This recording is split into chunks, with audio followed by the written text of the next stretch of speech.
Manchester United then return to Europa League action at Old Trafford this Thursday. On the back of that 3-0 victory over Shrewsbury, personally I think that's papering over the cracks a bit. You know, we've won 3-0, but we've been totally dominant in the game. Haven't really had any, they've been terrible. They just pretty much went there to defend and we beat them 3-0. So, can't really go into talking too much into this game. This game's going to be a completely different game. Midtjylland are a better side than Shrewsbury, a lot better by the looks of it, and they're going to cause us a lot of problems. Now, I did say before the first game that they could cause us a lot of problems from set pieces. Last season they actually scored, I think it was more than half their goals from set pieces, so they're set piece specialists. So we're going to have to watch that out in this return leg, because although they didn't cause us a huge amount of problems from the set pieces, we could have conceded at least one from a corner when Romero made a fantastic save. So, and Sunderland scored their goals from set pieces, so we've really got to be wary of that. Now, Romero could be key in this game because he kept a lot of their shots out in that first leg, and if it wasn't for him, we would have lost that game. Now, David Hare probably would have saved them because he's a fantastic keeper as well, but Romero hasn't played for a long while and come in and done fantastically well for Manchester United, and I expect him to be one of the keys in this game because we cannot afford to concede a goal in this match. Now, I presume he will be in goal.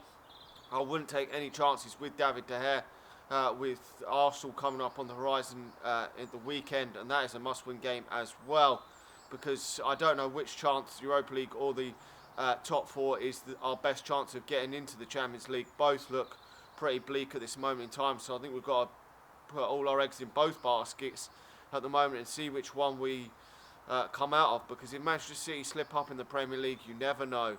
I can't really see it somehow, but it looks probably like the Europa League's even harder with a lot of tough teams in it. Now, at the back, we've got Camwith Borthwick Jackson apparently come off injured yesterday in that game against Shrewsbury, which is a real disappointment because he's been playing quite well at left back, and we haven't really got anyone else to play there with Marcus Rojo, Ashley Young and Luke Shaw all injured. So we're going to have to probably play Daley Blin there and then put McNair and Smalling in the centre.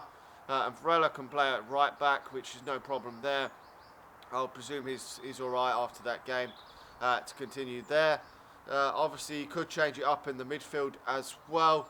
We'll probably see Michael Carrick come back in alongside Morgan Schneiderlin, but I would keep Herrera there. You know, we're at home. We need to go there and score at least, probably going to have to score 3 goals, because personally, I do think that they're actually going to score a goal. Our defence is so ropey this season. We're conceding so many shots on goal. Goalkeepers are being man of the match nearly every single game.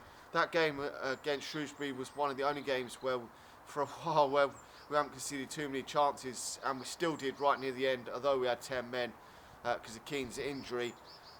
We did concede a very good chance, which they should have scored from. So, God knows what's going to happen. He's probably going to play 2 defensive-minded midfielders just to keep it tight in there, but I would go for Herrera and Schneiderlin. On the wings, again, Jesse Lingard getting a goal against Shrewsbury. He's now got 5.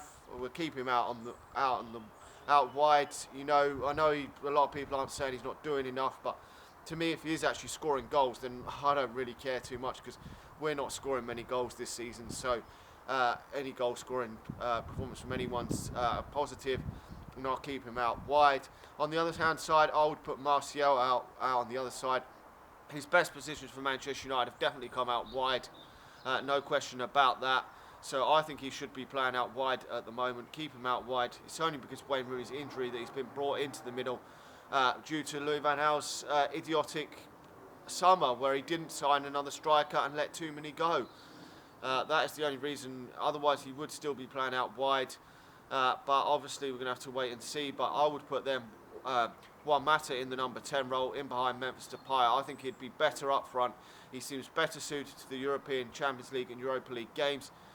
He scored 4 goals in Europe this season. It's already scored, I think, 11 or 12 goals in European football, in Europa League, and a couple in the Champions League. Most for PSV, I think, in the Europa League last season. But he is doing better in Europe. So in this competition, so I would definitely have him up front. I think he seems more of a threat up front and with Martial really causing problems. You saw against Derby, he really tore Derby to shreds on the wing, and against Chelsea, he's torn Chelsea apart on the wing. He really does look better to me out wide with his pace and taking people on. I really think he can cause a lot of problems, and it was actually his foul that actually led to Juan Mata's goal against Shrewsbury. He got fouled for that goal, which Juan Mata coolly put in the corner, that free kick. So I really do think that he can cause, if he's on out wide, he can cause all sorts of problems, win a lot of free kicks, and who knows, we could hopefully win this game. I'm not overly confident, but with that away goal, I think it does give us a lot of hope, and the fact that Midtjylland was celebrating like they'd completed the job when they beat us in Denmark only a week ago, that gives me confidence as well. Hopefully they're too cocky, hopefully they think the job's done, and coming to Old Trafford away from home will be hard for them, for the Danish side. You know, going away in Europe is never easy. They say if you can get a 2-1 loss, it's never that bad, a terrible result, because you've got that away goal. Now, obviously a draw or a win away from home is definitely a lot better, and because it was against the Minnows, probably one of the worst teams in it, it made it worse. But I'm hearing that Chelsea fans were pretty pleased with their 2-1 defeat against PSG. So in the grand scheme of things, we could still go through in this tie. We could get a 1-0, a 2-0, or even a 3-1 victory. I'm going to put my neck on the line and say we're going to get a 3-1 victory in this game, because I'm not too sure we're going to keep a clean sheet in this game, because when we play anyone of any standard, I think that we are definitely susceptible to letting goals in. We concede a lot of opportunities on our goal, so I do think we are going to concede, but I'm hoping we can outscore this team, because this team are actually dog shit.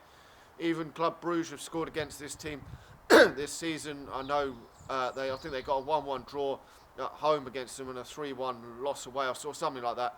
And I know Napoli battered them, I think it was 5-0 at home and won 4-1 away. So these are a dog shit side. These aren't much better than Club Brugge. They actually scored 6 goals and let in 12 goals in the group stage of the Europa League. So they only just finished a point or two above Club Brugge, and we beat Club Brugge in the end comfortably over the 2 legs. So hopefully we can win this. As I said, I'm going for 3-1.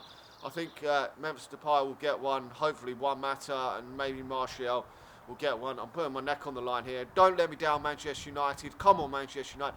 Let's get the job done, get through to the next round. Hopefully then we can get another, on paper, a decent tie in this competition, because really there are still a few teams in it that I wouldn't mind playing. There's some poorer sides in it, but obviously there's the likes of Dortmund, Liverpool and Tottenham, and even we could play Gary Neville's Valencia. Wouldn't that be great to play Valencia in the next round? Thanks for watching. Let me know your thoughts in the comment section below. Do you agree that Memphis Depay should be playing up front and Martial out wide? Do you think maybe Pereira should be given a chance because of his cameo performance against Shrewsbury?